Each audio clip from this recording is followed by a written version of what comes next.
De nouvelles informations concernant le MacBook Pro 16 pouces ainsi que le 14 pouces viennent de fuiter. Et une chose est sûre, cette prochaine génération signera le retour de certaines fonctions qui ont fait le renommé de cette gamme de MacBook. Salut tout le monde, c'est Ayman et aujourd'hui nous allons voir que quelques changements, quelques nouveautés seront apportés sur cette prochaine génération de MacBook Pro. Mais là pour le coup, nous parlerons plus d'un retour en arrière plutôt bienvenu. En effet, c'est le site 9to5Mac qui a relayé quelques documents obtenus par un groupe de vilains hackers nommé Revil. D'ailleurs, ce nom me fait plutôt penser à Resident Evil. Ou bien est-ce un acronyme de Revil qui veut dire révéler en anglais. Enfin bref, ce groupe de hackers a réussi à obtenir quelques milliers de fichiers et d'informations sur les futurs produits Apple par le biais d'un ransomware, dans le but de faire chanter le fournisseur Quanta pour environ 50 millions de dollars.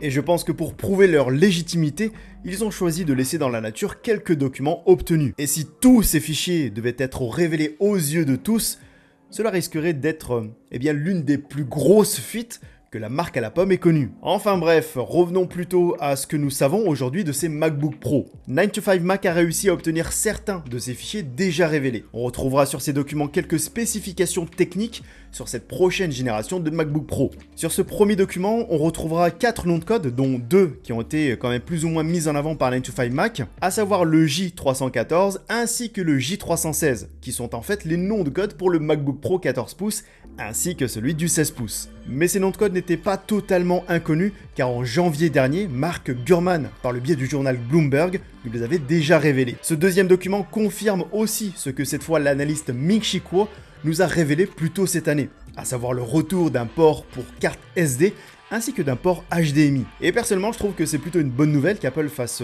en quelque sorte machine arrière pour réintégrer ces deux connectiques, surtout pour le port SD. Pour les photographes professionnels et pour les vidéastes comme moi, ce port SD est tout simplement nécessaire. Pas pour tout le monde, je vous l'accorde, mais pour une grande majorité des professionnels, c'est pourquoi le MacBook Pro a été conçu. On apprend aussi que le MagSafe signe aussi son grand retour, ce qui confirme encore une fois les infos révélées par l'analyste Ming-Chi Kuo. Ce port, qui sert cette fois à alimenter le MacBook Pro par le biais d'une connectique aimantée, avait disparu au profit d'une alimentation universelle en USB-C. Et ce retour est aussi une bonne nouvelle pour plusieurs raisons. Déjà, en réintégrant le port MagSafe, cela va automatiquement éviter d'encombrer un port USB-C pour alimenter son MacBook Pro. L'autre avantage du MagSafe est le fait qu'il soit aimanté, et de ce fait va peut-être vous éviter quelques accidents, comme faire glisser votre MacBook par terre parce que vous êtes pris le câble dans le pied.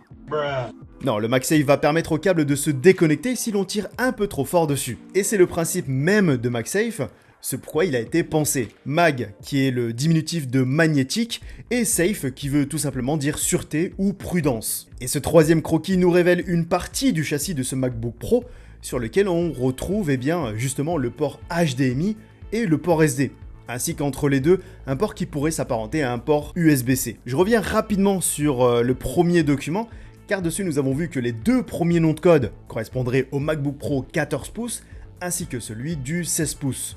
Mais toujours d'après 9to5Mac, les deux autres pourraient correspondre cette fois à de nouveaux Mac mini équipés d'une puce plus performante que la puce M1, ceux qui, je pense, viendront remplacer les Mac mini encore sous Intel. On apprend aussi qu'Apple a bel et bien choisi de tirer un trait définitif sur la Touch Bar, pour revenir sur un clavier plus traditionnel, mais quand même muni du Touch ID, un peu comme sur les MacBook Air actuels. Et toujours dans le but de faire pression sur Apple afin d'obtenir leur rançon, le groupe de hackers a promis de divulguer pour chaque jour sans réponse de nouvelles informations sur les produits Apple.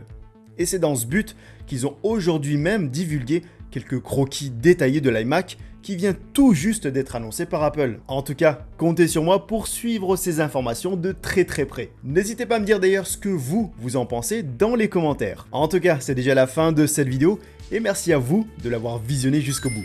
Je vous donne rendez-vous pour une prochaine vidéo avec de nouvelles informations.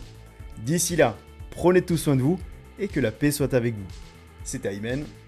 Peace.